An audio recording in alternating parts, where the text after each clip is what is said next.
السلام عليكم ورحمة الله وبركاته. الحمد لله والصلاة والسلام على رسول الله وعلى آله وأصحابه ومن والاه. القاعدة الثانية عشرة 12 নম্বর কায়দা, বেদাত চিহ্নিত করার 12 নম্বর কায়দা। এই কায়দার মূল কথা হচ্ছে বা মূল শিরোনাম মা লাম ইয়ারিদ ফিল কিতাবি ওয়াস সুন্নাতি ওয়া লাম ইউ'থার আনিস সাহাবাতি রাদিয়াল্লাহু তাআলা আনহুম ওয়াত তাবিঈনা মিন আল ইতিকাদাত ফাহিয়া বিদআহ ফাহুয়া বিদআহ। কিতাবুল্লাহ তথা আল কোরআনে এবং আস সুন্নায় যা কখনই আসেনি এবং সাহাবায়ে কেরাম এবং তাদের যারা অনুসারী ছিলেন আত-তাবিঈন তাদের থেকেও এমন কিছু বর্ণনা করা হয়নি, সেরকম যত নতুন নতুন আকীদা সবগুলো হবে বিদআহ। অর্থাৎ যে আকীদাগুলো কিতাবুল্লাহর মধ্যে পাওয়া যায় না, হাদিসের মধ্যেও আসেনি, সাহাবায়ে কেরাম এবং তাদের অনুসারী তাবিঈন তারাও সেটা নিয়ে আলোচনা করেননি বা তাদের কাছ থেকেও আমরা জানতে পারিনি, পরবর্তীতে এসে কিছু লোকের কাছে আমরা জানতে পারলাম যে এটা ইসলামিক আকীদা। তাহলে এটা আসলে ইসলামিক আকীদা হবে না, এটা হবে বিদআহ। মুসলিম বিশ্বকে সবচেয়ে ক্ষতি করেছে এই বিষয়টা। এই কায়দাটা এদিক থেকে অত্যন্ত ইম্পর্টেন্ট। আজকে আমাদের মুসলিম কমিউনিটিগুলোতে যে সমস্ত বিভ্রান্ত বিচ্যুত আকীদা চিন্তা চেতনাকে মানুষ ধর্মের অংশ হিসাবে বানিয়ে নিয়েছে এবং ভাবছে যেটা ইসলামী ঐতিহ্য, আসলে সেটা বিদআহ। তার বিশাল একটা অংশ এর মধ্যে বিদআহ হিসাবে চিহ্নিত। আচ্ছা, এর মধ্যে বেশ কয়েকটা জিনিস আছে। এক নম্বর হচ্ছে ইলমুল কালাম। ইলমুল কালামের উপর কিছু কথা মনে হয় আমরা বলেছিলাম। ইলমুল কালাম শাস্ত্রে যে বিষয়গুলো নিয়ে আলোচনা হয় সেগুলো অধিকাংশই হচ্ছে মানে হক বাতিল মিশিয়ে, তো হক প্লাস বাতিল ইকুয়াল টু কি? বাতিল। কারণ বাতিল এদিক থেকে খুব পাওয়ারফুল। ঠিক যেমন অনেক পরিচ্ছন্ন স্বচ্ছ পানি, পবিত্র পানি, এর মধ্যে এক ফোঁটা নাজাসাত খুব পাওয়ারফুল না? খুবই পাওয়ারফুল। কিন্তু এটা যখন শুনবে যে এক ফোঁটা কিছু একটা পড়েছে এখানে, আর কেউ সেখান থেকে খাবে না, না দুধ, না মধু, না পানি। এটা সত্যিকার অর্থে মানে নষ্ট করার ক্ষেত্রে পাওয়ারফুল, আসলে পজিটিভ দিক থেকে মোটেই পাওয়ারফুল না। বাতিল হচ্ছে সবচেয়ে দুর্বল।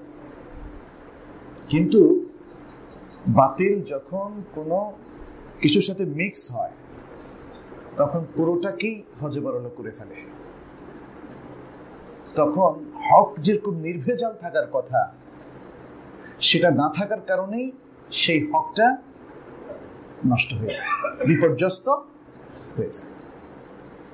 এটা একটা শরীরের মতো, ছোট্ট একটা ভাইরাস ইজ এনাফ। প্রবল পরাক্রান্ত সুঠামো দেহের অধিকারী একজন পাহলওয়ান, তার ছোট্ট একটা ভাইরাস তার জীবনটাকে নষ্ট করে দিতে পারে না? পারে। অতএব মানে বাতিলের প্রভাবটা এদিক থেকে বেশি। এটা নিয়ে আমরা অনেকেই বিভ্রান্ত হয়ে যাই যে তাহলে কি বাতিলে বেশি শক্তিশালী, হক কি দুর্বল? মানে এরকম প্রশ্নগুলো অনেক সময় আমাদের মধ্যে আসে। আর যখন চারিদিকে বাতিলের ছড়াছড়ি আমরা দেখি তখন এই প্রশ্নটা আমাদের অনেক বিশুদ্ধ মনের অধিকারী ব্যক্তিদের মধ্যেও জাগ্রত হয়। এটা হচ্ছে শয়তানের আরেকটা প্ররোচনা, যা দিয়ে আমাদের ঈমানকে দুর্বল করে ফেলা হয়। আর মুসলিম সোসাইটিতে দুর্বল মনের অধিকারী মুসলিমরা এসব দেখে একসময় বাতিলে অভ্যস্ত হয়ে যায়, বাতিলকে ঐতিহ্য বানিয়ে ফেলে। বাতিলকে ঐতিহ্য বানিয়ে ফেলে, হোক সেটা যেমন এরকম বেদাতি বিষয়গুলো অথবা অন্য ধর্মের লোকদের কৃষ্টি কালচার, যেটা মুসলিমদের মধ্যে অনুপ্রবেশ করেছে সেটাকে আস্তে আস্তে আমরা অ্যাবজর্ব করে ফেলি, কিংবা যেসব পৌত্তলিক উপলক্ষ কিংবা অনুষ্ঠান ধীরে ধীরে আমাদের এই অঞ্চলগুলোতে বিভিন্ন জেলায়, শহরে এবং আমাদের প্রথার মধ্যে প্রবেশ করেছে, সেগুলোকে আস্তে আস্তে আস্তে আস্তে আমরা গ্রহণ করে ফেলে লোকাল ঐতিহ্য, সেখান থেকে ইসলামের সাথে কোনো কন্ট্রাডিকশন নেই এটাও আমরা বলে ফেলি।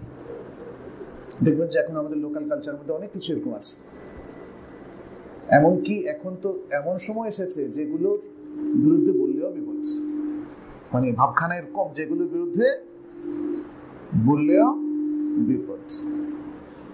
যাই হোক, তারপরে হক তো বলতেই হবে। ইলমুল কালাম যেটা আমাদের এই ভারতীয় উপমহাদেশে আকীদা শাস্ত্র নামে পরিচিতি লাভ করেছে, আল আকায়েদ আন-নাসাফিয়া, ইলমুল কালামের বই, কিন্তু নাম দেওয়া হচ্ছে আল আকায়েদ আন-নাসাফিয়া। এখানে কালাম শাস্ত্রের ভিত্তিতে আলোচনা, মুআতাজিলা আশআরীদের মধ্যে বাকবিতণ্ডা, ঝগড়া, তর্ক ইত্যাদি। আকীদার সাথে আসলে এর খুব বেশি রিলেশন নাই, এক্সেপ্ট টপিকের রিলেশন আছে। কিরকম? ইলমুল কালামের মধ্যে দেখা যায় গায়বিয়াত, ইলাহিয়াত, রিসালাত, আখিরাতের ব্যাপারে মুসলিমদের কনসেপ্ট নিয়ে আলোচনা করা হয় এবং এটা নিয়ে ঝগড়া করা হয়, এক ফিরকার সাথে আরেক ফিরকা ঝগড়া করে। আল্লাহর কালাম কাদিম না হাদিস, হ্যাঁ, আল্লাহর কালাম কালামুন নাফসি নাকি সেটা হারফুন ওয়া সাউতুন ইউসমা ওয়া ইউকতাব, এগুলো নিয়ে ঝগড়া বা বিতণ্ডা করা হয় ইলমুল কালামের মধ্যে। এখানে ইবনে আব্দুল বার আত-তামহিদ নামক প্রখ্যাত একটি গ্রন্থের রচয়িতা, তিনি মূলত মালিকি মাযহাবের একজন ইমাম ছিলেন। অনেক মাযহাবের বড় বড় আলেম তারা কিন্তু সর্বজন শ্রদ্ধেয়, এটা মনে রাখতে হবে। মাযহাব বিষয়ে আমাদের দেশে, এই ভারতীয় উপমহাদেশে বিশ্লেষণ দুটো প্রান্তিক সীমানা অবস্থান করছে। এক, প্রচন্ড ভাবে মাযহাবকে তাকদিস করা হচ্ছে, মাযহাব পবিত্র, মাযহাব মানতেই হবে, মাযহাবের তাকলিদ করতেই হবে, নইলে দ্বীন থাকবে না। যারা এর বিপরীত কোনো কথা বলেন তারা দ্বীনের শত্রু, ইসলামের শত্রু এবং আল্লাহ এবং রাসূলের শত্রু। এই প্রান্তিক সীমানার মানুষগুলো এভাবেই মাযহাবকে মূল্যায়ন করে। যখন একটা প্রান্তিক সীমানায় মানুষ দাঁড়িয়ে যায় তখন তার রিয়াকশনও কিন্তু তৈরি হয়। ঠিক এই চিন্তা চেতনার ফলে মানসিকভাবে আঘাতপ্রাপ্ত হয়ে তারা আরেকটা প্রান্তিক সীমানায় দাঁড়িয়ে যায়। তখন বলে ইসলামে মাযহাবের কোনো স্থান নেই, মাযহাবী লোকদের কোনো মূল্য নেই, মাযহাবী ইমামদেরকে কখনোই মানব না, তাদের বইগুলোকে পারলে পুড়িয়ে ফেলবো। দুটো প্রান্তিক সীমানায় আমাদের মুসলমানদের অবস্থান,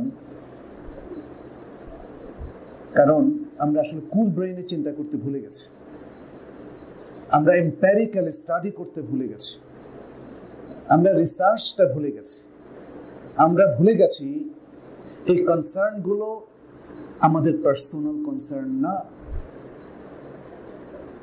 এগুলো হচ্ছে আল্লাহ এবং রাসূলুল্লাহ সাল্লাল্লাহু আলাইহি ওয়াসাল্লামের সাথে রিলেটেড কনসার্ন।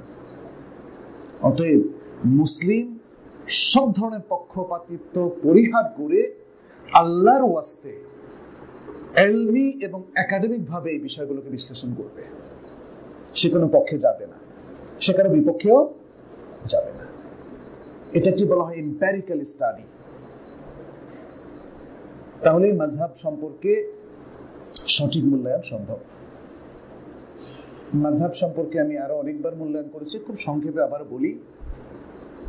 যেহেতু আমি একটা কথা বলেছি যে মাযহাবের এত বড় বড় ইমাম আছেন বিভিন্ন মাযহাবের, যারা সর্বজন শ্রদ্ধেয়, যারা সারাটা জীবন ইসলামেরই খেদমত করে গেছেন, তারা উম্মাহকে কিন্তু বিভক্ত করার কোনো প্রেরণা যোগাননি। যাই হোক, পরবর্তী ইতিহাসে তাদেরকে বিভিন্ন মাযহাবের ইমাম হিসেবে সাব্যস্ত করা হয়েছে। হতেই তো পারে আজকে আপনারাও দেখবেন কোন কোন শাইখের কিন্তু ভক্ত, সেই শাইখকে যদি একটা মাযহাব বানিয়ে ফেলা হয় তখন আপনাদের নাম লেখা হবে তাদের ছাত্র হিসেবে এবং তাদের মাযহাবের অনুসারী হিসাবে। ইতিহাসটা এভাবে আসলে রচিত হয়েছে। কিন্তু আসলে একজন লোকের জীবন বিশ্লেষণ করে দেখা যাবে যে তিনি আসলে কি মানুষকে কি মাযহাবে বিভক্ত করেছেন? তিনি কি তার নিজের মাযহাবের দিকে মানুষকে ডেকেছেন? তিনি কি বলেছেন যে আমাকেই তোমাদের অনুসরণ করতে হবে? এটা খুব কম লোকই বলেছেন আসলে। যাই হোক, মাযহাব সম্পর্কে ছোট্ট একটা মূল্যায়ন হচ্ছে এই, মাযহাব হচ্ছে আরা ইবারা আন আরা ইলমিয়া। এটা হচ্ছে ইন্টেলেকচুয়াল ওপিনিয়ন এর একটা সমষ্টি, ইলমি একাডেমিক ওপিনিয়ন এর একটা সমষ্টি। আরা ইলমিয়া, ইলমিয়া মানে একাডেমিক, আরা মানে ওপিনিয়ন। এভাবে হাদা মাযহাবু আল ইমাম বুখারী, এটা ইমাম বুখারীর মত। মাযহাব মানে তার দল না, পরবর্তীতে দল বানানো হয়েছে আর কি। তাহলে ইন্টেলেকচুয়াল ওপিনিয়ন এটা ওলামায়ে কেরাম যে কেউ কোরআন সুন্নাহর আলোকে দিতেই পারেন।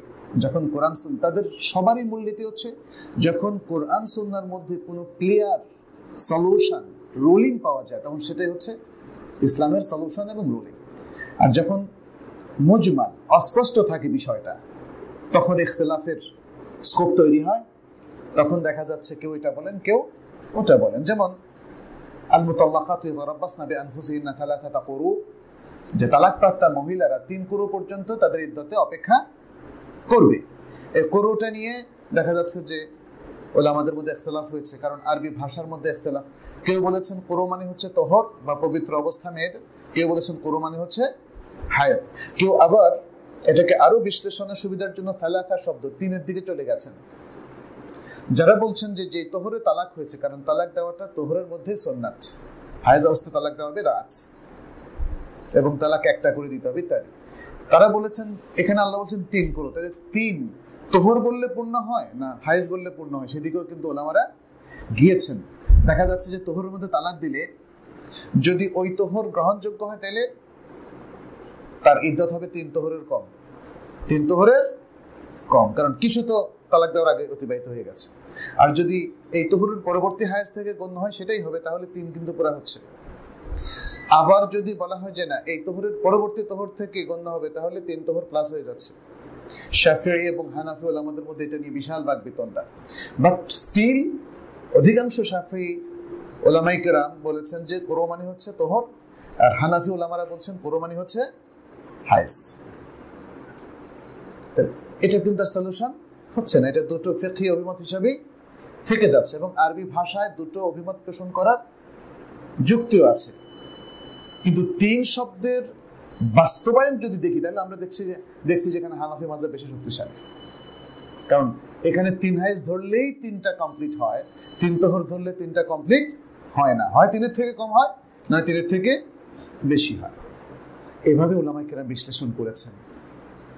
জাযাহুমুল্লাহু খায়রান, আমাদের সবার বলা উচিত জাযাহুমুল্লাহু খায়রান, আল্লাহ তাদের রহম করুন, তাদের উত্তম পুরস্কার দিন। তারা ঝগড়া করার জন্য এভাবে বলেননি, মেধার সবচেয়ে পুরোটা বিনিয়োগ করে তারা এই সিদ্ধান্তে এসেছেন। কিন্তু যে কোনো মাসালায় আহলে সুন্নাত ওয়াল জামাতের আকীদা হচ্ছে একটাই হক, একটাই হক। কিন্তু এই হকটা কার সাথে থাকবে? এমন সার্বজনীন মীমাংসাকারী কোনো ব্যক্তিত্ব পৃথিবীতে নেই। যদি তিনি এককভাবে থাকতেন, তিনি হচ্ছেন শেষ নবী মুহাম্মদ সাল্লাল্লাহু আলাইহি ওয়াসাল্লাম। তারপরে আর কেউ এই মীমাংসা দেওয়ার অধিকার রাখে না, ইভেন কোনো সাহাবাও না, কারণ সাহাবাদের মধ্যে ফ্রিকোয়েন্টলি ফিকহি মাসালা নিয়ে ইখতিলাফ হয়েছে। এমনকি খলিফাও না, খলিফা এসে বলতে পারবেন না যে আপনারা 5 জন ইমাম 5 রকম বলছেন, তো আমি এটাকে ইখতিয়ার করলাম, আর তাহলে বাকি 4 জনের মত বাতিল। খলিফাদেরকে আমরা দেখেছি অনেক বাতিল মতকে তারা ইখতিয়ার করেছেন। খলিফা মামুনুর রশিদ আল কোরআনের ব্যাপারে সবচেয়ে ভয়ঙ্কর মতটাকে ইখতিয়ার করেছেন, এবং যে কারণে তিনি ইমাম আহলুল হাদিস ইমাম আহমদ ইবনে হাম্বল রাহমাহুল্লাহকে তিনি জেলে পুরেছিলেন, নির্যাতন করেছিলেন, এবং তাকে নানা ধরনের ফিতনার মুখোমুখি করেছিলেন। তাহলে খলিফার হাতেও কিন্তু সেই হক আর বাতিল নির্ধারণ করার অথরিটি তুলে দেওয়া হয়নি ইসলামে, কারণ সেই জায়গায় তো প্রবলেম আমরা দেখছি। ফলে এই জায়গাটা ইজতিহাদের উপর থেকে গেছে এবং ইসলামের সার্বজনীন সিদ্ধান্ত হচ্ছে ইজতিহাদ, আল ইজতিহাদু বাকিন ইলা ইয়াউমিল কিয়ামা, কিয়ামত পর্যন্ত ইজতিহাদ বাকি থাকবে। অতএব মাযহাবের মূল অর্থই হচ্ছে এটা হচ্ছে একাডেমিক অপিনিয়ন, ফলে এটার মধ্যে দলাদলিত হওয়ার কথা না। এই একাডেমিক অপিনিয়নের ক্ষেত্রে আরেকটা কথা বলে আমি এই চ্যাপ্টারটা শেষ করব, সেটা হচ্ছে এটা সঠিক হতে পারে, এটা ভুল হতে পারে। কোনো একটা একাডেমিক অপিনিয়ন একটা জনগোষ্ঠীর উপরে, একটা উম্মার উপরে অবধারিত হতে পারে না। এই জায়গায় আমাদের এই ভারতীয় উপমহাদেশের অনেক আলেমরা অসতর্কভাবে বক্তব্য দিয়েছেন এবং তারা বলেছেন যে এরকম ইন্টেলেকচুয়াল অপিনিয়ন একজন ইমামের সেটা মানাটা ফরজ, অর্থাৎ তাকলিদ ফরজ। এটা কিভাবে সম্ভব যে একজন ব্যক্তি অথবা তার ছাত্রদের অপিনিয়ন পুরো উম্মার উপর অবধারিত হবে? তাহলে কোরআন সুন্নাহর পজিশন কিন্তু বাধাগ্রস্ত হয়, কোরআন সুন্নাহ কিন্তু অসম্মানিত হয়। আবার এটাও বলা ঠিক নয় যে যেহেতু অমুক ইন্টেলেকচুয়াল অপিনিয়ন গুলোর একটা দল সৃষ্টি হয়েছে, ফলোয়ার, ফলে আমরা ওটা মানবই না, ওটা ইসলামের ক্ষতিকারক একটা জিনিস, এটাও নয়। আসলে ইন্টেলেকচুয়াল অপিনিয়ন সবগুলো হচ্ছে ইসলামের সম্পদ। ইন্টেলেকচুয়াল ইফোর্ট, ইন্টেলেকচুয়াল রিসার্চ, এটা আমাদের সম্পদ, মনে রাখতে হবে। কিন্তু এর মধ্যে ভুলও আছে, সঠিকও আছে। ভুলগুলো চিহ্নিত হওয়ার পরে সেটা রেকর্ডেড থাকবে ফর ফার্দার রিসার্চ। পরবর্তী রিসার্চে আবার মতামত পরিবর্তন হতে পারে, নাও হতে পারে, but it will be recorded. এবং সেটাই আমাদের ইমামগণ তাই করে গেছে, আজকে আমাদের স্কলাররা তাই করছে। আর যেটা আমাদের কাছে প্রতিভাত হবে, প্রতীয়মান হবে বা প্রমাণিত হবে যে এটা সঠিক, সেটা মানাটা আমাদের উপরে ওয়াজিব হয়ে যায়। Very simple. প্রান্তিক সীমানা না এদের পক্ষে না ওদের পক্ষে আমরা যাওয়া প্রয়োজন আছে, তাই না? আমার মনে হয় আজকে এভাবেই যদি আমরা একটু চিন্তা করি তাহলে দিশার মধ্যে আসবো, কুল ডাউন হতে পারবো এবং আমরা মাযহাবী যে বিভক্তি, যে বিষবাষ্প, যে কাদা ছোঁড়াছুড়ি এবং মসজিদগুলোর মধ্যে যে ঝগড়া বিবাদ কিংবা ইত্যাদি ইত্যাদি, এই বিষয়গুলো কমে কোরআন সুন্নাহর দলিল ভিত্তিক মানে ইবাদত, মুআমালাত এবং জীবন ব্যবস্থা তখনই চালু হওয়া সম্ভব। আদারওয়াইজ প্রান্তিক সীমানা মানুষের মধ্যে জেদ উৎপাদন করে। জেদ, বুঝতে পেরেছেন তো? কারণ ওনার রিয়াকশনে উনি কথা বলেন, ওনার রিয়াকশনে ইনি কথা বলেন, শেষ পর্যন্ত প্রত্যেকেই তার নিজ নিজ অবস্থানে থাকে, অত্যন্ত রিজিড। এবং তখন যে সমস্ত কথাবার্তাগুলো শেয়ারিং হয়, এটা কিন্তু ভয়ঙ্কর। এটা কোনো সভ্য সমাজ আসলে করতে পারে না। এই দিক থেকে দেখা যাচ্ছে যে পাশ্চাত্যের স্কলাররা সৌজন্যতা বোধের দিক থেকে সম্ভবত বর্তমানের মুসলিম স্কলারদের চাইতে এগিয়ে আছেন। তাদের যুদ্ধ হচ্ছে কলম যুদ্ধ, ইন্টেলেকচুয়াল ফাইট, আর আমাদের হচ্ছে কাদা ছোঁড়াছুড়ি কিংবা মানে একদম দেহ দিয়ে আমরা সেটা প্রমাণ করি, ইউটিউবে দেখা যায়। যাই হোক, আমি ইবনে আব্দুল বার সম্পর্কে বলছিলাম, প্রখ্যাত একজন আলেম ছিলেন, ইউনতাসাবু ইলাল ইমাম মালিক। আচ্ছা, তিনি বলেছেন যে আহলুল কালাম যে মুবতাদিআ, এটার উপরে মুসলিম উম্মার মূল ধারার স্কলাররা ইজমা হয়েছে, মানে ঐকমত্য পোষণ করেছেন। তো এখানে ইবনে আব্দুল বারের অবস্থানও কিন্তু বোঝা যাচ্ছে। তিনি এর উপরে ইজমা বর্ণনা করেছেন, তার অর্থ হচ্ছে তিনি নিজেও বিশ্বাস করেন যে ইলমুল কালাম বিদআহ আর আহলুল কালাম মুবতাদিআহ, মানে বিদআতি। এই প্রসঙ্গে তিনি বলেছেন, আজমা আহলুল ফিকহ ওয়াল আথার মিন জামিউল আমসার আন্না আহলুল কালাম আহলু বিদআইন ওয়া যায়গিন ওয়া লা ইউআদ্দুনা ইনদাল জামিউ ফি জামিউল আমসার ফি তাবাকাতিল উলামা ওয়া ইন্নামাল উলামাউ আহলুল আথার والتفقه فيه ويتفاضلون فيه بالإتقان والميز والفهم। এর অর্থ হচ্ছে ফুকাহা, আহলুল ফিকহ মানে হচ্ছে ফুকাহায়ে কেরাম, ওয়া আহলুল আথার মানে হচ্ছে মুহাদ্দিসুন। আহলুল আথার অথবা আথার, তারা হচ্ছেন কে? আল মুহাদ্দিসুন। তাহলে ফুকাহা এবং মুহাদ্দিসুন পৃথিবীর সকল দেশের তারা এই ব্যাপারে একমত হয়েছেন। অবশ্যই তিনি তাদেরকেই এখানে অন্তর্ভুক্ত করেছেন যারা মূলধারার ফুকাহা এবং মূলধারার মুহাদ্দিসুন। যে আহলুল কালাম এরা হচ্ছে আহলু বিদআইন, এরা বিদআতপন্থী, ওয়া আহলু যায়গিন এরা বিচ্যুত, বিভ্রান্ত বা ভ্রান্তপন্থী। ওয়ালা ইউআদ্দুনা ইনদাল জামি', আর সকল উলামায়ে কেরামের মতে এদেরকে বিবেচনা করা হয় না, মানে সকল দেশের সকল উলামায়ে কেরামের মতে ফি জামি'ল আমসার ফি তাবাকাত উলামা, এদেরকে আলেম হিসাবে গণ্য করা হয় না। আহলুল কালামদেরকে আলেম হিসাবে গণ্য করা হয় না। ওয়া ইন্নামাল উলামা, বরং ইসলামে আলেম বলতে যাদেরকে মেনশন করা হয়েছে, উল্লেখ করা হয়েছে, তারা হচ্ছে আহলুল আথার ওয়া তাফাক্কুহ ফি, তারা হচ্ছেন আসলে আহলুল আথার, আহলুল হাদিস, অর্থাৎ যারা হাদিসপন্থী। হাদিসপন্থী এ কথা বলার সাথে সাথে কোরআনপন্থী বোঝা যায়, অর্থাৎ কোরআন এবং হাদিসপন্থী, কারণ হাদিসটা হচ্ছে পুরো কোরআনের বিস্তারিত ব্যাখ্যা। তাহলে এটা অসম্ভব যে কেউ ব্যাখ্যা মানলো আর আসলটা মানলো না। ভাব সম্প্রসারণের মধ্যে এটা তো একটা ব্যাখ্যা, তাই না? মূল কথাটাকে আমি মানি, এটা মানি না, তাহলে ভাব সম্প্রসারণ তো আর ঠিক হবে না। সুতরাং এই জায়গাটা হয়তো মানুষ বুঝতে ভুল করছে যে যখন হাদিসের অনুসারী হাদিসপন্থী বলা হয় তখন মানুষ মনে করে তাইলে একদল হচ্ছে আহলুল কোরআন আর একদল হচ্ছে আহলুল হাদিস। ব্যাপারটা আসলে মোটেই তা নয়। আর এখানে আরেকটা জিনিস একটু তাম্বি করা প্রয়োজন। উলামায়ে কেরাম যখন আহলুল আথার আহলুল হাদিস যখন বলেছেন, তারা অবশ্যই কোনো দল বুঝান নাই এবং হাদিস কোরআনের ভিত্তিতে দলাদলিকেও বুঝাননি। তাহলে what is the meaning of আহলুল আথার ও আহলুল হাদিস? আমরা বলতে পারি it is a name of methodology. এটা হচ্ছে হাদিস মানার এবং হাদিস ভিত্তিক জীবন ধারা তৈরি করার বা জীবন ব্যবস্থা সৃষ্টি করার একটা মেথড বা পদ্ধতি। অর্থাৎ যারা জীবনের সর্বক্ষেত্রে হাদিসকে তাদের ব্যবস্থাপনার দিক থেকে, অনুসরণের দিক থেকে, ইবাদত মুআমালাতের দিক থেকে, সব দিক থেকে তারা গ্রহণ করেছে তাদের জীবনের সকল ক্ষেত্রে।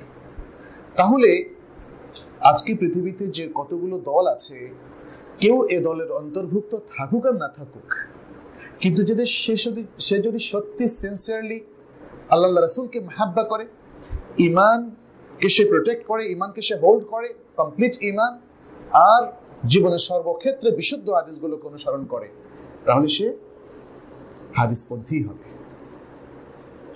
এর জন্য খুব এক্সপার্ট মুহাদ্দিস হওয়ার প্রয়োজন নেই। মুহাদ্দিস হচ্ছেন যিনি হাদিসের এক্সপার্ট, আর হাদিসের অনুসারীর জন্য এক্সপার্ট হওয়াটা জরুরি নয়, কারণ হাদিসের মুহাক্কিক উলামায়ে কেরামের কাছ থেকে শুনে সে মানে বিশ্বস্ত আলেমদের অনুসরণ করতে পারে। এটাকে আমরা বলি ইত্তেবা, তাকলিদ নয়, ইত্তেবা সে করতে পারে।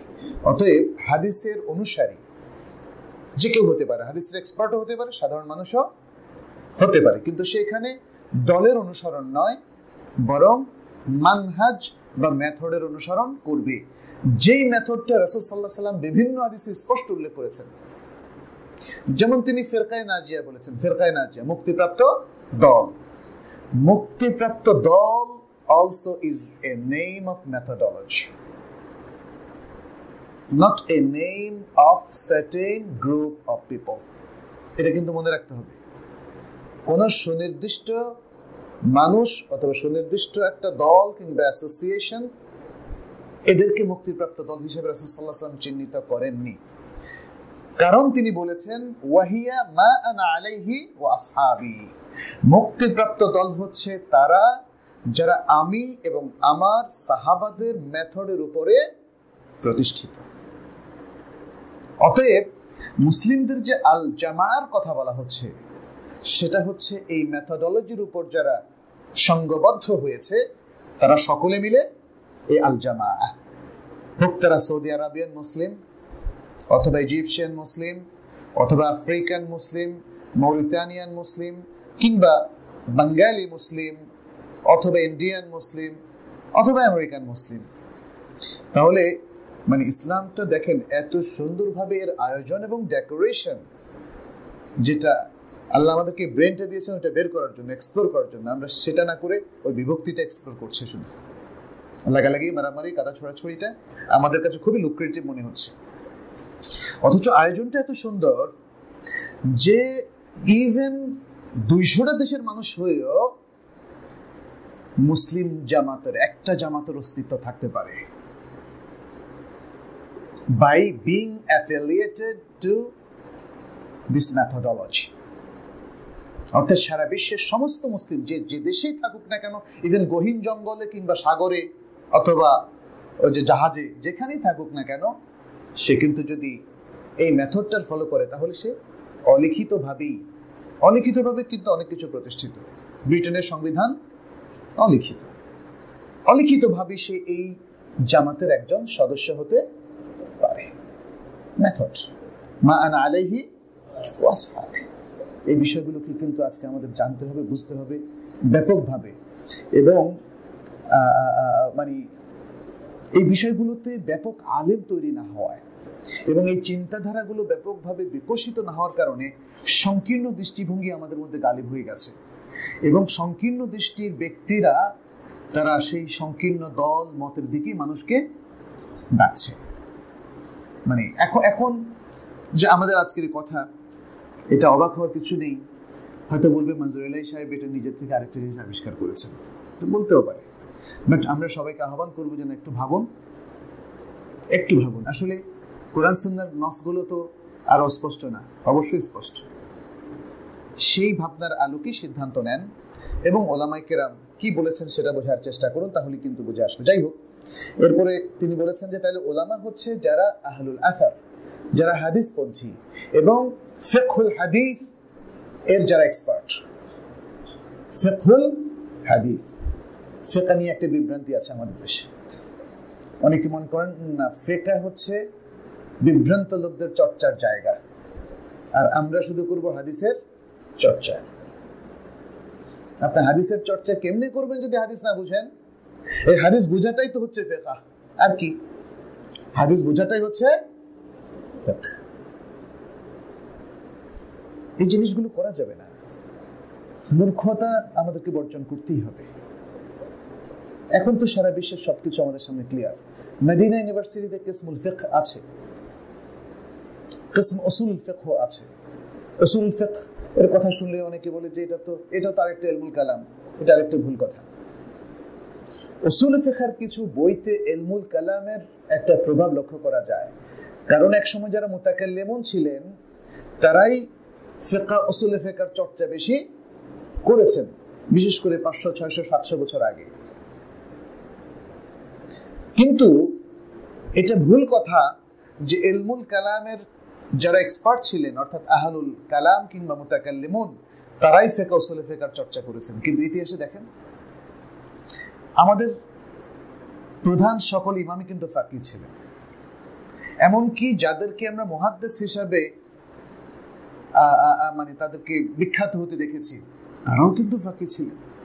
এটা অসম্ভব যে একজন মুহাদ্দিস হাদিস বোঝেন না, অসম্ভব না এটা। যে লোকটা তার সারাটা জীবন হাদিসের খেদমত করেছে, হাদিসের সনদ নিয়ে আর মতন নিয়ে গবেষণা করেছে, এক্সপার্ট হয়েছে, তিনি হাদিসের ফিকহ বোঝেন না, হাদিসের সূক্ষ্ম বিষয়গুলো অনুধাবন করেন না, এটা বাজে কথা। যারা ফকিহ হিসাবে আমাদের কাছে বিখ্যাত হয়েছেন আমরা তাদেরকে বানিয়েছি ফকিহ, যারা হাদিসের এক্সপার্ট হিসাবে বিখ্যাত হয়েছেন তাদেরকে বানিয়েছি মুহাদ্দিস, হাদিসের এক্সপার্ট। তারপরে আমরা আমাদের মতো সাধারণ মূর্খ লেমেনেরা কি বলছি উনি ফাকিহ, উনি হাদিস বোঝেন না, আর উনি মুহাদ্দিস, ওনার ফিকহের জ্ঞানটা কম। ওয়ালিয়াদু বিল্লাহ। আপনি এত বড় হয়ে গেছেন যে আপনি এই ইভালুয়েশনটা আপনি এক্সপার্টদের ব্যাপার দিয়েছেন, তাহলে you are the greatest expert of those experts. আপনি সে সমস্ত এক্সপার্টদের এক্সপার্ট হয়ে গেছেন। তা নাহলে এত বড় কথা তাদের উপর কেমনে বলছেন? আমরা কি আমাদের স্কলারদের ব্যাপারে কথা বলতে পারি? হ্যাঁ, বলতে পারি। প্রথম হচ্ছে আপনাকে মাইন্ডসেট করতে হবে পজিটিভলি বলবেন। যে কোনো আলেমদের সম্পর্কে কথা বলবেন পজিটিভলি। আর যদি তাদের কোনো ভুল ধরতে চান, তাহলে ভুল ধরার যে আদব আছে সে আলোকে আপনাকে বলতে হবে। আলেমদের সম্মান, তার পজিশন নষ্ট করা যাবে না। কারণ ইসলামে ব্যক্তির চাইতে গুরুত্বপূর্ণ হচ্ছে আকওয়াল, মতামতের চাইতে গুরুত্বপূর্ণ হচ্ছে আল উসুল ইলাল হক, হকে পৌঁছা। আমার যদি কোনো কথা ভুল প্রমাণিত হয়, প্রথমত এটা যদি আমি ইচ্ছা করে না করি তাহলে এতে আমার কোনো অপমান নেই। এই ভুলটা যদি ধরা পড়ে আমি ফিরে আসবো, আর যদি ধরা না পড়ে আপনি শতবার চেঁচালেও আমি বলবো না, আপনার সাথে আমি এগ্রি করি না। এটা ইসলামিক মানহাজ, এটাকে গোড়ামি বলে না। কারণ আমার কাছে দলিল আছে, আমি আপনার দলিলে কনভিন্স না। আপনার কাছে যা স্পষ্ট হয়েছে সেটা আমার উপর অবধারিত নয়, আমার কাছে যেটা স্পষ্ট হয়েছে সেটা আপনার উপর অবধারিত নয়। আল ইজতিহাদু লা ইয়ানকুদু বিইজতিহাদি মিথলি, এটা একটা মূল কায়দা। একজনের ইজতিহাদ আরেকজনের ইজতিহাদ দিয়ে নষ্ট হয় না, ইনভ্যালিড হয় না, বাতিল হয় না। এই জন্যই রাসূল সাল্লাল্লাহু আলাইহি ওয়াসাল্লামের, সুবহানাল্লাহ, ইসলামের আয়োজনটা আপনি দেখেন বারবারই এতই আদর্শিক, এতই বিউটিফুল, এতই সুন্দর। এটা একটা নিখুঁত সুন্দর, মানে দৃষ্টিনন্দন একটা প্রাসাদের মতো, কোনো খুঁত খুঁজে পাবেন না। রাসূল সাল্লাল্লাহু আলাইহি ওয়াসাল্লাম বলছেন, মান ইজতাহাদা ফাআসাব ফালাহু আজরান ওয়া মান ইজতাহাদা ফাআখতা ফালাহু আজরুন ওয়াহিদ।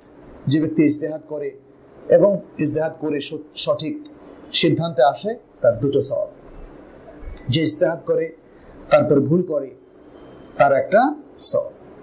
ইজতিহাদ করে ভুল করলে ভুলটা যদি তার কাছে স্পষ্ট না হয় ততক্ষণ পর্যন্ত তার জন্য জায়েজ ওই ইজতিহাদ অনুযায়ী আমল করা। এই কথাগুলো কিন্তু আমার মনে হয় আমাদের অনেকে জানে না বা বুঝেনি, ফলে অসহিষ্ণু হয়ে যাচ্ছে। যখনই আমার কাছে একটা জিনিস ক্লিয়ার হলো, আপনার কাছে হলো না, আমি বলছি ভাই আপনার তো সালাত হবে না, ভাই আপনার তো প্রবলেম হয়ে গেছে, আপনার পুরাতন সবকিছু বাতিল। অনেকেই জিজ্ঞেস করে এখন নতুন কিছু জানার পর, ভাই আমার আগের কি আমল জীবনে সবই বাতিল? যদি বাতিল হয়, যেহেতু আগে কিছু ভুল করছি এখন প্রমাণিত হলো, তাহলে আগের সেই রিকভারি কেমনে দেব? মানে কিছু ভুল চিন্তা থেকে এই প্রশ্নগুলো এসেছে। আগের কোনো আমলই আপনার বাতিল হয়নি, কারণ যখন যেটাকে হক জেনেছেন সেটার উপর ভিত্তি করে আপনি কাজ করেছেন, এবং যখন আপনার কাছে সত্য প্রতিভাত হয়েছে তখনই সেটাকে আপনি গ্রহণ করেছেন। এটাই হচ্ছে আহলুস সুন্নাত ওয়াল জামাতের মানহাজ, এটাই হচ্ছে আহলুল হাদিস আহলুল আসারের মানহাজ। আজকে আমাদের বিভিন্ন মাযহাবের অনুসারী কিংবা অনেক উলামায়ে কেরাম তারা মনে করেন যে না, এটা এই মানহাজ হওয়াটা ঠিক নয়। যদি সত্যি আজকের মাযহাব অনুসরণ আমাদেরকে এতটা প্রান্তিক সীমানা নিয়ে যায়, তাহলে আমরা বলবো আমাদেরকে ভুল পথে নিয়ে যাচ্ছে, আল জামাতের মানহাজ থেকে দূরে সরিয়ে নিয়ে যাচ্ছে। কারণ রাসূলুল্লাহ সাল্লাল্লাহু আলাইহি ওয়াসাল্লাম হচ্ছেন বেআইনিহি, এমন ব্যক্তি যাকে অ্যাবসলিউটলি অনুসরণ করা যায়। আর অন্যদের অনুসরণটা হচ্ছে রাসূলুল্লাহ সাল্লাল্লাহু আলাইহি ওয়াসাল্লামের অনুসরণের সাথে এটা কন্ডিশনাল, শর্ত এখানে আরোপ হবে যে কোনো অপিনিয়ন, কোনো ইন্টেলেকচুয়াল অপিনিয়ন, কোনো মাযহাবের বক্তব্য যদি রাসূল সাল্লাল্লাহু আলাইহি ওয়াসাল্লামের সাথে মিলে তাহলে সেটা গ্রহণযোগ্য হবে, আর যদি বেমিলটা স্পষ্ট হয়ে যায় তাহলে কারটা গ্রহণযোগ্য হবে? রাসূল সাল্লাল্লাহু আলাইহি ওয়াসাল্লাম। সিম্পল কথা, কিন্তু আজকে অনেকেই এই মানহাজের উপর এখন আর নাই। এই জায়গাটা আমাদের রিপেয়ার করতে হবে। আচ্ছা, তাহলে এখানে ইলমুল কালামের ব্যাপারে আমরা আরো অনেকগুলো আকওয়াল দেখি বড় বড় আলেমদের, এগুলো আমরা কোনোদিন বাংলাদেশে আগে শুনিনি আসলে, যে কারণে ইলমুল কালামের প্রতি একটা শ্রদ্ধাবোধ আমাদের তৈরি হয়েছিল। কিন্তু যখনই দেখলাম যে না, এই শাস্ত্র আসলে একটা তর্কশাস্ত্রের মতো, যেটা মানুষকে আসলে অনেক দিক থেকে মৌলিক আকীদার তো বটেই, আরো ইসলামের বিভিন্ন দিক থেকে বিভ্রান্তিতে ফেলে দিয়েছে, তখন আমরা সতর্ক হলাম আর মনে করি যে আপনাদেরকেও এবং আপনাদের মধ্যে অন্যদেরকে সতর্ক হওয়া প্রয়োজন। ইমাম মালিক বলছেন, লাউ কানা আল কালামু ইলমান, যদি ইলমুল কালাম এটা কোনো ইলমের শাস্ত্রই হতো, ইসলামে কোনো স্বীকৃত শাস্ত্র হতো, লা তাকাল্লামা ফিহি সাহাবাতু ওয়াত তাবিউন, তাহলে সাহাবা এবং তাবিউন তারা এই ইলমুল কালাম চর্চা করতেন, এটা নিয়ে কথা বলতেন। কামা তাকাল্লামু ফিল আহকামি ওয়াশ শারাঈ, কারণ সাহাবায়ে কেরাম এবং তাবিউন তারা শরীয়ত নিয়ে কথা বলেছেন, হুকুম আহকাম নিয়ে কথা বলেছেন। যেমনটি তারা হুকুম আহকাম এবং শরিয়া নিয়ে কথা বলেছেন, তারা ইলমুল কালাম নিয়েও তারা কথা বলতেন, কিন্তু সেটা তারা করেননি। ওয়ালাকিন্নাহু বাতিলুন ইয়াদুল্লু আলা বাতিল, কিন্তু ইলমুল কালাম হচ্ছে বাতিল, এটা দিক নির্দেশনাও দেয় বাতিলের দিকে। ইমাম আহমদ ইবনে হাম্বল তিনি বলছেন, ওয়া কুল্লু মান আহদাসা কালামান লাম ইয়াকুন আখিরু আমরিহি ইল্লা ইলা বিদআহ, যারাই কালাম শাস্ত্রকে আবিষ্কার করেছে বা প্রচলন করেছে, কালাম আচ্ছা, আমাদের অনেকগুলো টার্ম আসলে আরবিতে চলে আসে, আর আমাদেরকে একটু মাফ করবেন, আমি 4টা ভাষা পড়ছি, শব্দ চলে আসে। বাংলা তো 1 নম্বরে, 2 নম্বরে আমি পড়েছি, আর উর্দু ভাষাটা এখন চর্চা কম হওয়ার কারণে কম আসে। 3 নম্বরে আরবি, সৌদি আরবে তো লং টাইম আরবি পড়েছি আমরা, ফলে এখনো আমাদের আরবি শব্দগুলো চলে আসে, যার ব্যাখ্যা হয়তো আমরা করি না। আর 4th হচ্ছে ইংরেজি। এই সবগুলো আমাদের মাঝে মাঝে চলে আসে, আপনারা ক্ষমা সুন্দর দৃষ্টিতে দেখবেন, কারণ এই এখন 3টা ভাষাতে আমি বই পড়ি, প্রচুর বই পড়ি, ফলে উর্দুতে আর পড়ি না, উর্দু ভাষাটা এখন কম আসে। কালকে একজন আমাকে বলেছিলেন যে আপনার কথাটা ক্লিয়ার, বাট অনেকগুলো শব্দ আরবিতে চলে আসে যেটা ব্যাখ্যা করেন না। এর মধ্যে একটা হচ্ছে আউয়াল ওয়াক্ত, মনে হয় কোনো আলোচনা আমি আউয়াল ওয়াক্ত কথা বলেছি, যেটাকে আর ব্যাখ্যা করিনি। তো উনিও রিকোয়েস্ট করেছেন যে যেগুলোর একটু ব্যাখ্যা করে দিবেন। যাই হোক, যদি কোনো টার্ম বিশেষ করে থাকে যেটা পরিভাষা, তাহলে সেটা আপনার প্রশ্ন আকারে দিলে আমি ব্যাখ্যা করে দেবো। কালাম এর ব্যাপারে আমাকে এনাম ভাই বললেন যে একটু ব্যাখ্যা করতে। কালাম হচ্ছে আসলে তর্কশাস্ত্র, যেটা নিয়ে একটু আগে আমি সামান্য ইঙ্গিত দিয়েছি, যে এখানে আল্লাহর আসমা সিফাত এবং আল্লাহ বিষয়ক গায়বী বিষয়গুলো এবং অন্যান্য গায়বী বিষয়গুলো নিয়ে এখানে আলোচনা করা হয়, এবং এই আলোচনাটা তর্কের আকারে করা হয়। মুতাজিলিরা কি বলেছে, আশআরীরা কি বলেছে, এরকম বিভিন্ন গ্রুপের লোকেরা কি, জাবারিয়ারা কি বলেছে, কাদারিয়ারা কি বলেছে। জাবারি কাদারি নাম শুনেছেন নাকি? হ্যাঁ, যাই হোক, তো এই গ্রুপগুলোর বিভিন্ন মতামতের আলোকে ওনারা আলোচনা করছেন। আসলে ইসলামী আকীদায় এইভাবে আলোচনাটা আসে না। ইসলামের আকীদা মূল দুটোই সোর্স, আর কোনো সোর্স নেই। কি? কোরআন। কিন্তু এই ইলমুল কালামের মধ্যে দেখা যাচ্ছে গ্রিক ফিলোসফি নিয়ে আলোচনা হয়, কখনো ইন্ডিয়ান ফিলোসফি নিয়ে, রোমান বা বিভিন্ন দেশের ফিলোসফি নিয়ে আলোচনা করে একদম মাথা নষ্ট করে ফেলেছে। গর্বাচেপ করেছে গ্লাস নষ্ট, মানে গ্লাস নষ্ট আর কি, এটা মতন দুষ্টামি করে বলি। আর আমাদের এই ইলমুল কালামের লোকেরা করেছে মাথা নষ্ট মুসলিমদের। ফলে এই ইলমুল কালামের মধ্যে এত বেশি বেদাত তৈরি হয়েছে, খুব পাওয়ারফুল বেদাত তৈরি হয়েছে, বুঝছেন? ইলমুল কালাম একটা পাওয়ারফুল শাস্ত্র, তর্কশাস্ত্র। তো ফলে এইটা একটা মারাত্মক প্রভাব রেখে গেছে মুসলিমদের, বিশেষ করে যে যুগে এটা ফ্লারিশ হয়েছে, তারপর থেকে আমরা উত্তরাধিকার সূত্রে এটাকে পেয়েছি। মানে আল্লাহ যদি আমাদের সামনে ওই বইগুলো এবং ওলামাদের কথাগুলো না নিয়ে আসতেন, তাহলে আমরা ওখানে ডুবে যেতাম। কারণ একটা জিনিস ক্লিয়ার হওয়ার আগ পর্যন্ত কিন্তু আপনি সেটাকে গ্রহণ করবেনই। আজকে যেমন আমাদের এই সমাজের মধ্যে পাশ্চাত্য সভ্যতাকে গ্রহণ করছে মানুষ আমভাবে, এই যে মেয়েরা কি পোশাক পরতেছে দেখেন, একটু লজ্জাও লাগে না? আস্তাগফিরুল্লাহ, মানে এখন আমাদের মানে বাসা থেকে বের হতে লজ্জা লাগে, ভীষণ লজ্জা লাগে, বিশ্বাস করেন। কিন্তু এই যে মেয়েরা এই পোশাক পরে হাঁটছে, তারা কিন্তু একদম ফ্রি। একজন আমাকে, এক মহিলা, একবার আমি একটা অনেক আগে ইসলামিক স্টাডিজের উপর একটা ক্লাস নিয়েছিলাম, আমাকে একটা মন্ত্রণালয় থেকে বলেছে, সারা বাংলাদেশের ডেপুটি ডিরেক্টরদের একটা ক্লাস, সেখানে একজন মাত্র মহিলা ছিলেন। উনি বললেন যে মানে আমাদের কিছু সংকীর্ণতার কথা বললেন। তারপরে আমি মনে বলেছিলাম যে দেখেন, আসলে যেভাবে আমাদের মুসলিম সোসাইটিটা চেঞ্জ হচ্ছে, যে পোশাকের কালচারটাই ধরেন, মানে যখন কোনো মহিলা বের হয় সবাই তাকিয়ে থাকে, রিক্সাওয়ালা, অমুক তমুক। তো উনি বললেন যে এটা একটা পর্যায়ের পর গা সহ হয়ে গেলে কেউ তাকাবে না। কথাটা উনি সত্য বলেছেন, তার মানে উনি বলছেন যে এগুলো গা সহ করে নেওয়া উচিত, এটা বলছেন, তাই না? আস্তাগফিরুল্লাহ। তো সেরকমই আর কি। তো ইন্টেলেকচুয়াল যে কোনো এফোর্ট যদি তার খারাপ দিকগুলো আমরা তুলে ধরতে না পারি, এটা কিন্তু ভয়ঙ্কর একটা কুপ্রভাব রেখে যায়, মানুষের চিন্তা চেতনাকে একদম আবিষ্ট করে চলে যায়, একদম হিপনোটাইজড করে ফেলে। সেই জন্যই ইলমুল কালাম এই উপমহাদেশের আলেমদের মধ্যে বিশাল একটা প্রভাব ফেলেছে, এবং যে কারণে অনেকগুলো ভুল বিভ্রান্তিমূলক আকীদা তারা ইলমুল কালাম শাস্ত্রের নীতিমালা অনুযায়ী পড়েছে বলে এটাকে অনেক যৌক্তিক মনে করছে। এর মধ্যে যেমন আল্লাহ সর্বত্র বিরাজমান, দেখবেন যে এটা নিয়ে এখনো বিশাল, মনে হয় ওই যে ইউটিউবের বেশ কিছু চ্যানেলও বক্তৃতা দিয়ে ভরে ফেলেছে যে এটাই হচ্ছে ইসলামী আকীদা, এটাই হচ্ছে সঠিক। এগুলো ইলমুল কালামের প্রভাব।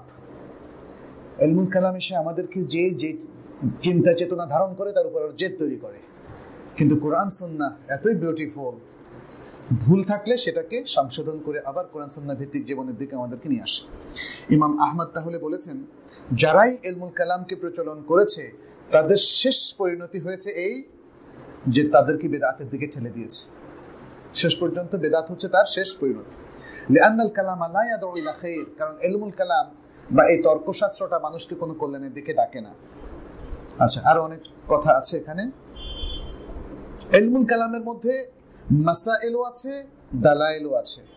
মাসাইল মানে ইস্যুস, অর্থাৎ বিভিন্ন বিষয় নিয়ে কথাবার্তা বলে, আবার দলিল নিয়ে কথাবার্তা বলে। ম্যাক্সিমাম দলিল হচ্ছে যৌক্তিক বা যুক্তি নির্ভর, যেটা তর্কশাস্ত্রের মধ্যে আছে। এই জন্যই আমরা ইলমুল কালামকে যে তর্কশাস্ত্রই বলি। ইলমুল কালাম যেখানে আসলে কালাম মানে কথা, এবং এখানে এক কথার পরিপ্রেক্ষিতে আরেক কথা, এক কথার পরিপ্রেক্ষিতে যদি বলা হয় এমন তাহলে বলা হবে এমন, যদি বলা হয় এমন তাহলে বলা হবে এমন, যদি এই প্রশ্ন করা হয় তাহলে তার উত্তর হবে এমন।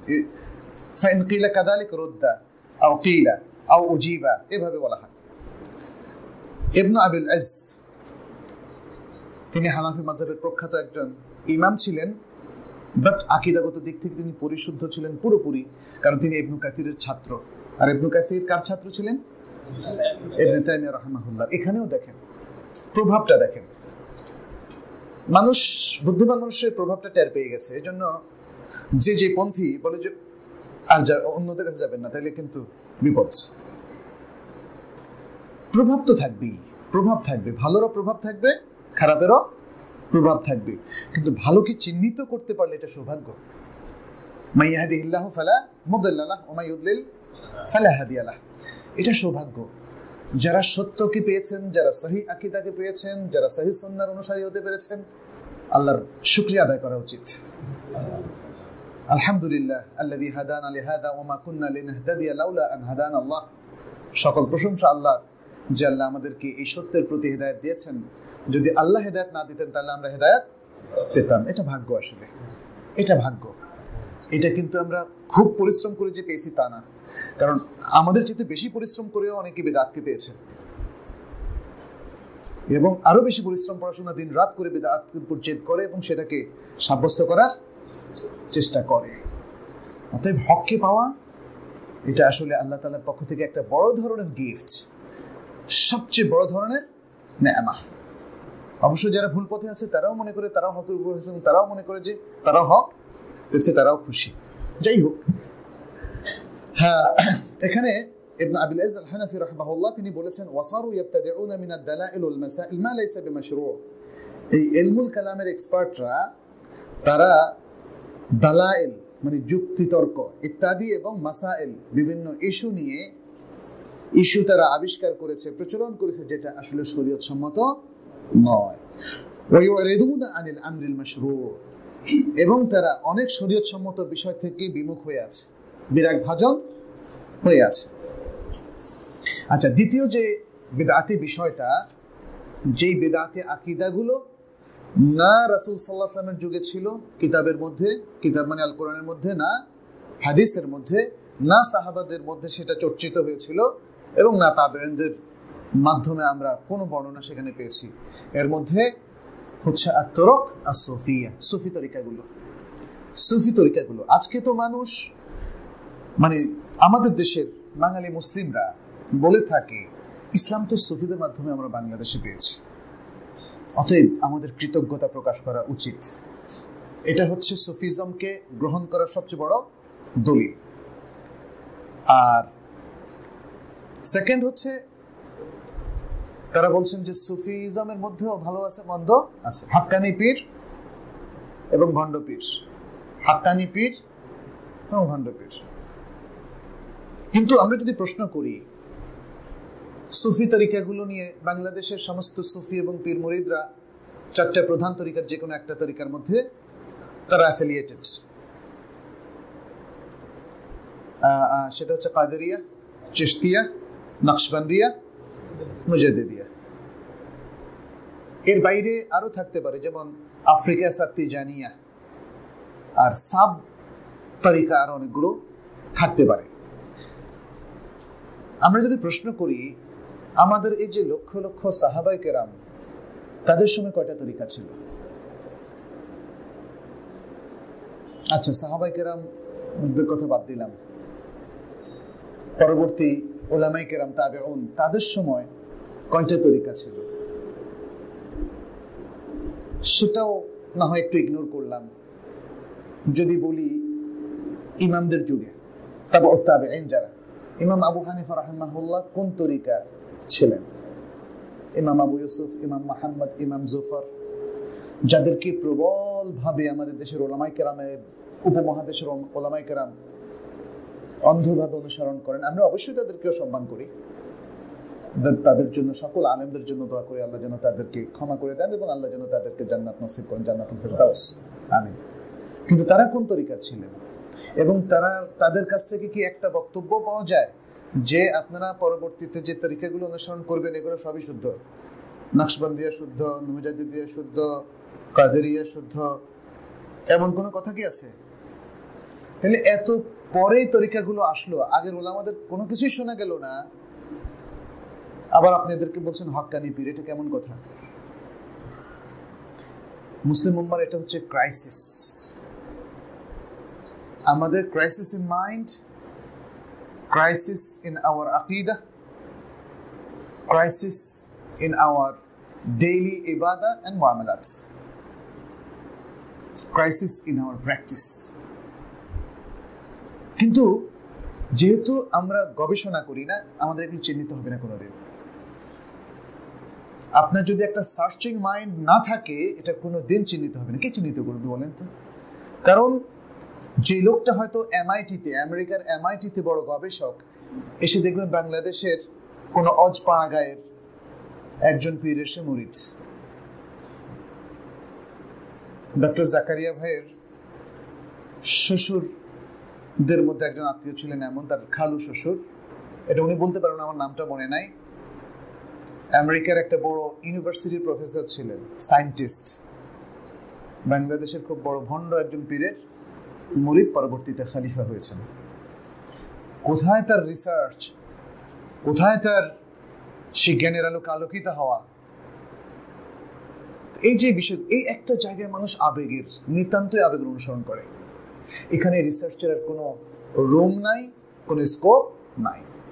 ধর্মটা হয়ে গেছে আবেগের জায়গা, অথচ ইসলাম আমার উপরে ইম্পোজ করে দিয়েছে আমার আপনার সবার উপরে ধর্ম আবেগের জায়গা নয়। ধর্ম শব্দটা আমাদের ইউজ না করাই ভালো, তবুও চলে আসে দিন। আমাদের দিন ইসলাম আবেগের কোনো জায়গা নয়, এটা হচ্ছে দলিলের জায়গা। আর যেখানে দলিল সেটা হচ্ছে ইলমের জায়গা, যেখানে ইলম সেখানে বহথের জায়গা। আল্লাহ তাআলা কোরআনের মধ্যে বারবার বহথ করার, বহস বলতে রিসার্চ করার কথা বলেছেন। আসমান জমিন, আল্লাহর নানা সৃষ্টি নিয়ে যেন আমরা, যেন বুদ্ধিমান সম্প্রদায়, যেন উলুল আলবাব, কাউমিয়া আকিলুন, কাউমিয়া তাফাক্কারুন, যাদের ফিকিরের শক্তি আছে, যাদের উপলব্ধির শক্তি আছে, যাদের নজর বুলানোর শক্তি আছে, তারা যেন এগুলো নিয়ে চিন্তা ভাবনা করে। এবং বলেছেন ফাতাবিরু ইয়া উলিল আবসার, ইয়া উলিল আলবাব, হে বুদ্ধিমান লোকেরা, হে চক্ষুষ্মান লোকেরা, তোমরা ইবরাত হাসিল করো, লেসন নাও। লেসনের জন্য তো অবশ্যই আপনাকে রিসার্চ করতে হবে। এই জিনিসগুলো না থাকার কারণ রয়েছে। আচ্ছা, তৃতীয় আরেকটা বলি, তুরুকা সুফিয়ার মধ্যে অনেক কথাবার্তা আছে, ওলামায়ে কেরামের খুব সুন্দর সুন্দর কথা আছে। মানে সুফিবাদের যে তরিকাগুলো, যে সিস্টেমটা, এটা ইসলামের সহি সিস্টেমের উপর স্থাপিত নয়। এই কথা বললে অনেকে মাইন্ড করেন, ভাবেন আমরা বিভ্রান্তি ছড়াচ্ছি। বিভ্রান্তি নয়, অবশ্যই বিভ্রান্তি নয়। আল কোরআন ভিত্তিকে আমাদের সবকিছু আসা দরকার। আচ্ছা, এখানে ইবনে রজব, ইমাম ইবনে রজব, ওনার একটা কথা শুধু বলি। উনি বলেছেন ওমিম্মা আহদাথা উহদিথা মিনাল উলুম, যে সমস্ত ইলম নতুন করে সৃষ্টি হয়েছে, মুহদাস মানে বিদআতি ইলম, তার মধ্যে একটা হলো আল কালামু ফিল উলুম আল বাতিনা মিনাল মাআরিফ ওয়া আমাল কুলুব, যে ইলমুল বাতিন, ইলমুল বাতিন নামে একটা বাতিন, এই ব্যাপারে কথা বলা, এবং আমালুল কুলুব, তারা বলে তাজকিয়াতুন নফস, তাজকিয়াতুল কলব, অন্তর বিশুদ্ধকরণ। অন্তর বিশুদ্ধকরণ নিয়ে যে বিষয়, ওয়াতাওয়াদু যালিক, এবং আনুষঙ্গিক আরো যে সমস্ত বিষয়গুলো, বিমুজাররাদির রাই ওয়া যাওকি বিল কাশফ, এগুলো তারা আবিষ্কার করেছে কিভাবে? তাদের মতামত দিয়ে। ইলমুল মারিফার মধ্যে যত বইগুলো আছে পড়ে দেখেন, সব কিন্তু মতামত। সুফিবাদের যত মানে ঘটনাগুলো, বিভিন্ন বিষয়গুলো, সবই হচ্ছে মানুষের অমুকে বলেছেন, তমুকে বলেছেন, অমুকে দেখেছেন, অথবা এটা দাওক, তার রুচি অভিরুচি থেকে কথা বলছেন, আবেগ থেকে কথা বলছেন, অথবা কাশফ। কাশফ হচ্ছে সবচেয়ে বড় শক্তিশালী দলিল, আর তুরুকা সুফিয়ার সবচেয়ে বড় শক্তিশালী দলিল হচ্ছে কাশফ। তারা বলছেন যে এটা তাদের কাছে প্রতিভাত হয়েছে, স্পষ্ট হয়েছে। কারণ কাশফ তো প্রমাণ লাগে না, আপনার তো আমার কাশফ হয়ে গেছে, কাশফ হয়েছে, ইলহাম হয়েছে, ইত্যাদি ইত্যাদি। ইবনে রাজব বলছেন ফিহি খাতারুন আযীম, এর মধ্যে অনেক বড় বিপদ। ওয়াকাদ আনকারাহু আ'য়ানুল আ'iম্মা কাল ইমাম আহমদ ওয়া গায়রুহু, ইমাম আহমদের মতো আরো সমস্ত বড় বড় ইমাম এই বিষয়গুলোকে একদম পুরোপুরি অস্বীকার করেছে। 3 নম্বর, التعرض للألفاظ المجملة بالإثبات والنفي بإطلاق كلفظ الجهة والجسم والعرض। আল্লাহর ব্যাপারে কিছু শব্দ এসেছে, এগুলো আল্লাহ হয়তো কোনোটা ব্যবহার করেছেন, কোনোটা ব্যবহার করেননি কালামুল্লাহর মধ্যে। তো এক্ষেত্রে এই শব্দগুলোকে, এই শব্দগুলোর পেছনে ছোটা যাবে না, যেগুলোকে আমি সাব্যস্ত করবো। যেমন আল্লাহর ব্যাপারে জিসম, এই শব্দটা কি এসেছে? জিসম। যদি কেউ প্রশ্ন করে আল্লাহর কি কোনো বডি আছে, কি বলবেন?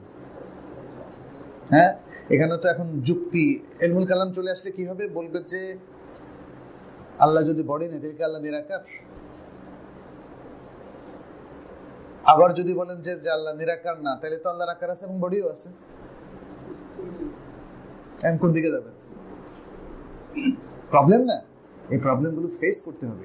অতএব সাধারণ মানুষ হিসাবে অথবা বিষয়ে যদি ভালো জ্ঞান না থাকে, তাহলে আমাদের চুপ থাকাই ভালো। বুঝতে পেরেছেন?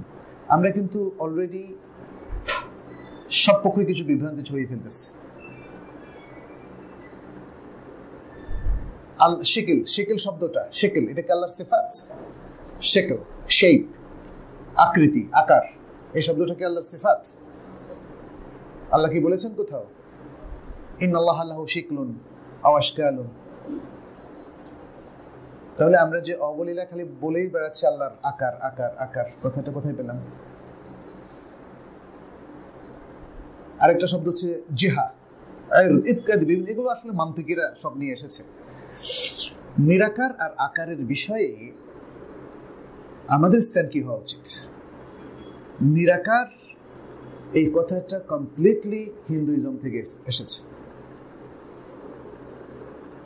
কারণ তারা আল্লাহর কোন সেলফ, আল্লাহর সিফাত দাতিয়া কোনো কিছু সাব্যস্ত করে না। আবার তারা আল্লাহর মানে তাদের ঈশ্বরের মূর্তিও বানায়, অনেক স্ববিরোধী জিনিস। মূল ঈশ্বরকে দেখা যাবে না, ছোঁয়া যাবে। মূল ঈশ্বর তাদের কাছে আসলে কাল্পনিক একটা ঈশ্বর, সে কারণে তারা নিরাকার বলেছে, এটা বুঝতে হবে। আর মুসলিমদের মধ্যে সেই বিশ্বাসটাকে নিয়েছে, কিন্তু সেটাকে শারঈ ফ্লেভার দেওয়া হয়েছে। কিরকম? লাইসা কামিসলিহি শাইউন ওয়া হুয়াস সামিউল বাসীর। আল্লাহ বলেন তার মতো কিছুই না, তাহলে অন্য সবার আকার আছে, আল্লাহর তো আকার থাকা উচিত না। অন্য সবার আকার আছে, সবার হাত আছে, চোখ আছে, নাক আছে, এই আছে। আল্লাহ বলছেন লাইসা কামিথলি শাই। তাহলে এই আয়াত থেকে বোঝা যায় তাদের দৃষ্টিতে যে আল্লাহ নিরাকার। এটা কিন্তু যুক্তি, খেয়াল করেন। আল্লাহ কি কোথায় বলেছেন আমার কোনো আকার নাই? অথবা আল্লাহ কি কোথাও বলেছেন আমার কিন্তু একটা সুনির্দিষ্ট শেপ এবং আকার আছে? এটাও বলেননি। তাহলে এক্ষেত্রে আমি বলি কোনটা বেদাত হবে আর কোনটা ঠিক হবে? ঠিক হবে আল্লাহ এবং তার রাসূল সাল্লাল্লাহু আলাইহি ওয়াসাল্লাম কোরআনে এবং সুন্নায় যা কিছু সাব্যস্ত করেছেন শুধু সেটাকেই সাব্যস্ত করবেন। এর বাইরে বানিয়ে বানিয়ে আর নতুন কোনো শব্দ যুক্তির আলোকে সাব্যস্ত করবেন না। হাও বলবেন না, নাও বলবেন না। আল্লাহর একটা বডি আছে এটাও বলবেন না, আল্লাহর একটা বডি নাই এটাও বলবেন না। আর আল্লাহ নিরাকার, এটা তো অন্য ধর্মের পৌত্তলিক একটা বিশ্বাস। নিরাকার বললে তাহলে মানুষ দেখবে কি? কিন্তু আবার নিরাকার ঠিক নয় বললে এর যে কনসিকুয়েন্স সেটাকে নিজের মতো করে ব্যাখ্যা করা যাবে না। আল্লাহর ব্যাপারটা পুরো গায়েবী বিষয়। তিনি যতটুকু জানিয়েছেন ততটুকুর মধ্যে আমরা সীমাবদ্ধ থাকবো। তিনি যেটা সাব্যস্ত করেছেন, তার রাসূল সাল্লাল্লাহু আলাইহি ওয়াসাল্লাম যেটা সাব্যস্ত করেছেন সেটা আমরা সাব্যস্ত করব। আর তিনি যেটা অস্বীকার করেছেন তার নিজের থেকে, অথবা রাসূল সাল্লাল্লাহু আলাইহি ওয়াসাল্লাম যে অস্বীকার করেছেন সেটাকে আমরা অস্বীকার করব। যেটা আল্লাহ তার নিজের জন্য সাব্যস্ত করেছেন সেটাকে হাকিকি অর্থে, প্রকৃত অর্থে আমরা সাব্যস্ত করব। কোনো ধরনের টুইস্ট করব না, তাওয়িল করব না, তাশবিহ করব না, তাতিল করব না। এই বিষয়ে আমাদের আকীদার অনেকগুলো বই আপনাদের কাছে চলে এসেছে, আপনারা জানেন। সুতরাং মুজমাল শব্দগুলোর ক্ষেত্রে, মুজমাল অস্পষ্ট শব্দগুলোর ক্ষেত্রে যদি আল্লাহ বলেন যে এটাকে অস্বীকার করেন তাহলে আমরা অস্বীকার করব। সাব্যস্ত করলে সাব্যস্ত করব, বিস্তারিত ব্যাখ্যায় আর যাব না। বাস এটাই হচ্ছে ইয়াদ। ইয়াদ নিয়ে আর গবেষণা করার দরকার আছে? আল্লাহর আইন বা চোখ এটা নিয়ে গবেষণা করার দরকার আছে? আল্লাহ কাদাম বা ফুট এটা নিয়ে গবেষণা করা যাবে না। এটাই হচ্ছে আসলে সালাফে সালেহিনের অভিমত। অতএব মনে রাখবেন আমরা আমাদের জ্ঞান, আমাদের চিন্তা ভাবনা এটা বেদাতি বিভ্রান্ত লোকদের রিয়াকশন থেকে তৈরি হয় না। এটা তৈরি হয় কোত্থেকে? সলিড কোরআন এবং সুন্নাহ থেকে। সলিড কোরআন এবং সুন্নাহ থেকে। আমাদের কোনো আকীদা, ফিকহি কোনো মাসআলা বিভ্রান্ত কোনো লোকের রিয়াকশন থেকে তৈরি হয় না। অতএব কারো রিয়াকশন থেকে রিয়াক্টেড হওয়া যাবে না। বুঝতে পেরেছেন? তাহলে এখানে পুরো নিরপেক্ষ থাকতে হবে, এম্পিরিক্যাল স্টাডির মাধ্যমে হকটাকে আবিষ্কার করতে হবে। এবং সুবহানাল্লাহ, আহলুস সুন্নাহ ওয়াল জামাতের স্কলাররা হয়তো কোনো কোনো জায়গায় মতভেদ করলেও তাদের মূলনীতি কিন্তু সেম। বিশেষ করে আকীদার ক্ষেত্রে তাদের মূলনীতি সেম। অতএব সেই মূলনীতির উপরেই আমরা থাকি। এবং এই প্রসঙ্গে ইমাম ইবনে তাইমিয়া রাহিমাহুল্লাহ তার অবদান অনেক বেশি আকীদার ক্ষেত্রে। যদিও অনেকগুলো গ্রুপ তাকে আরেকটা গ্রুপের মধ্যে ঠেলে দেওয়ার চেষ্টা করে, যেমন সালাফি গ্রুপ, কিন্তু আসলে উনি ওনার সময় নিজেকে কখনো সালাফি বলেননি। উনি প্রতিনিধিত্ব করেছেন কোরআন এবং সুন্নাহ। আর এই জন্যে আমি লক্ষ্য করলাম যে আজকে আকীদারও বিভিন্ন গ্রুপ নানা ক্ষেত্রে তাকে কোট করে, তাকে মানে। এমনকি বিভিন্নপন্থী ফোকাহায়ে কেরামও তাকে অনেক বেশি সম্মান করে এবং এস্টিমেট করে। তবে হয়তো অনেক সময় আমাদের সংকীর্ণতার কারণে কোনো কোনো ব্যক্তি, কোনো কোনো মাযহাব তাকে এক জায়গায় কোট করে, আরেক জায়গায় করে না। যেখানে মেলে সেখানে করে, যেখানে মেলে না সেখানে করে না।